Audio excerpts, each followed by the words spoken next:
जोहार नमस्कार दोस्तों, आज हम एक अहम मुद्दे पे बात करने वाले हैं। एक बहुत ही वैल्यूएबल टॉपिक पे हम चर्चा करने वाले हैं जो देश के हर एक नागरिक पर ये जो है सूट करता है और हर एक नागरिक के लिए बहुत ही ज़रूरी है। आप वीडियो को लास्ट तक ज़रूर देखिएगा। जी हाँ दोस्तों, मैं बात कर रहा हूँ प्राइवेट स्कूल का। जो प्राइवेट संस्था है, जो प्राइवेट स्कूल चलता है गाँव में, शहर में, उस पर मैं आज चर्चा करने वाला हूँ। क्योंकि इतना ज़्यादा प्राइवेट स्कूल के टीचर इतना ज़्यादा पेमेंट ले रहे हैं, इतना ज़्यादा फीस ले रहे हैं, लेकिन अगर सुविधा की बात किया जाए तो सुविधा के बारे में ज़ीरो है। खास करके अगर गांव एरिया में जितने भी प्राइवेट स्कूल खुले हुए हैं, मैं उनका बात कर रहा हूं। आंखों देखा हाल मैं बात करने जा रहा हूं आज आप लोग के सामने।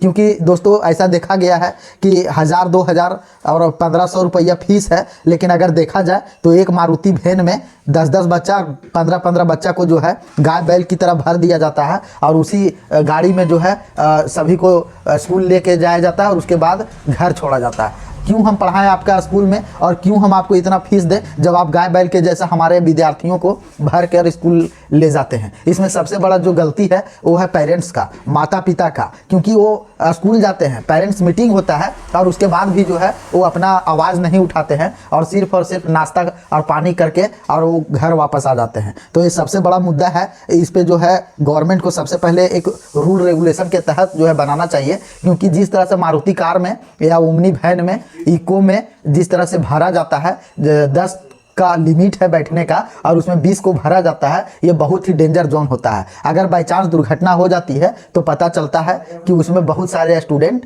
ऐसे हैं जो दुर्घटनाग्रस्त हो गए हैं। इसकी जिम्मेवारी कौन लेगा? आखिर गांव का अगर स्कूल का, प्राइवेट के स्कूल का हम बात किया जाए तो उन लोग को द्वारा इंश्योरेंस भी मुहैया नहीं करवाया जाता है कि बाद में स्टूडेंट लोग को कोई तकलीफ हो तो इंश्योरेंस मुहैया कराया जाए।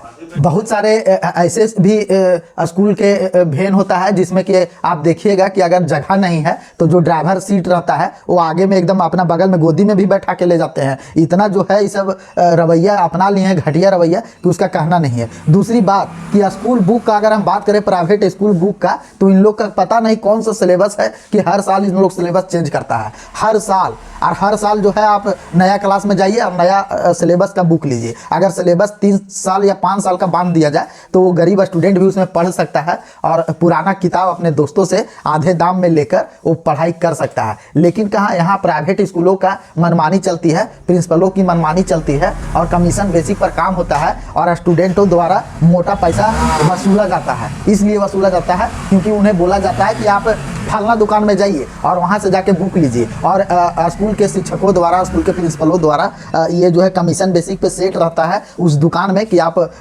मेरे स्टूडेंट इतना जाएंगे और आपके पास लेंगे, उसका कमीशन इतना मेरा बनेगा। अगर हम प्राइवेट स्कूलों में शिक्षक की बात करें तो शिक्षक का भी स्थिति जो है उसी तरह से नदारद है।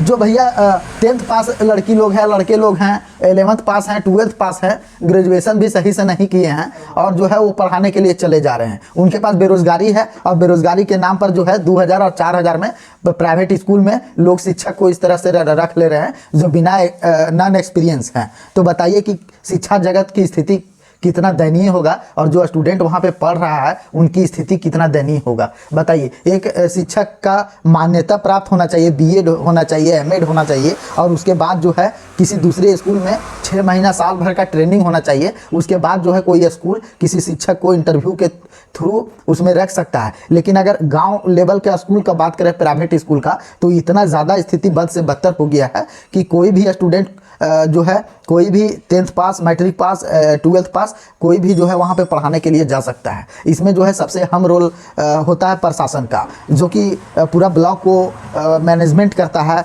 पूरा जिला को जो मैनेजमेंट करता है, उन्हें निरीक्षण करना चाहिए हर ऐसे प्राइवेट स्कूलों में। लेकिन अगर भारत में देखा जाए, खास करके हमारा झारखंड में देखा जाए, तो ये नदारद दिखती है और स्थिति बद से बदतर हो गया है। इसीलिए सबसे पहले तो ये ज़रूरी है कि हर एक स्कूल में हर प्रशासन को वहाँ पे विजिट करना होगा और एक अहम रूल देना होगा, एक रूल के मेंटेन उसको देना होगा कि आप इस रूल के तहत जो है स्टूडेंटों को वैन से आप ले जाइए। ये क्राइटेरिया है टीचरों लोग का, इस क्राइटेरिया के थ्रू आपको पढ़ाना होगा और जो बुक का सिलेबस है 3 साल या 5 साल का करना होगा। क्योंकि जिस तरह से इन लोगों का मनमानी चल रही है, कमीशन खोरी चल रही है, उससे तो गरीब स्टूडेंट का कभी भला नहीं होगा। मतलब कि जो बोलते हैं ना, कभी कभी भला नहीं होगा। और अगर नेता और विधायक की बात किया जाए तो उनके जो बच्चे होते हैं वो गांव के प्राइवेट स्कूल में नहीं पढ़ते हैं, वो तो सबसे टॉप लेवल के स्कूल में पढ़ते हैं, जो कि देश के बड़े बड़े जो स्कूल है नामी गिरामी उसमें पढ़ते हैं, वो गवर्नमेंट स्कूल में भी नहीं पढ़ते हैं। इसलिए मित्रों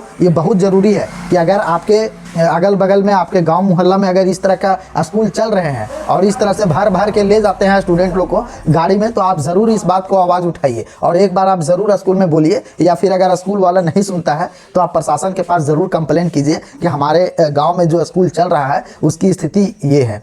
वहाँ की जो टीचर हैं वो टीचर सही से पढ़ा नहीं पाती हैं, उनका जो क्राइटेरिया है वो क्राइटेरिया फुल फिलअप नहीं कर पा रही हैं, और उसके बाद जो है उस पर कड़ी एक्शन होनी चाहिए। आज हम इस बात की गांठ बांधते हैं कि हमारे आस पड़ोस के लोग, अगर हमारे आस पड़ोस में अगर ऐसी हलचलें हो रही है, ऐसा बात हो रहा है, तो कृपया करके हमें आवाज़ उठाने की ज़रूरत है। और मैं जितने भी प्राइवेट टीचर्स, प्राइवेट स्कूल के प्रिंसिपल अगर इस न्यूज़ को देख रहे हैं तो आपसे भी मैं रिक्वेस्ट करना चाहता हूं कि जितना से ज़्यादा सेफ्टी आप बच्चों लोग को ले जाने और ले आने में स्कूल को बरतिए, ताकि कोई दुर्घटनाग्रस्त ना हो सके। धन्यवाद।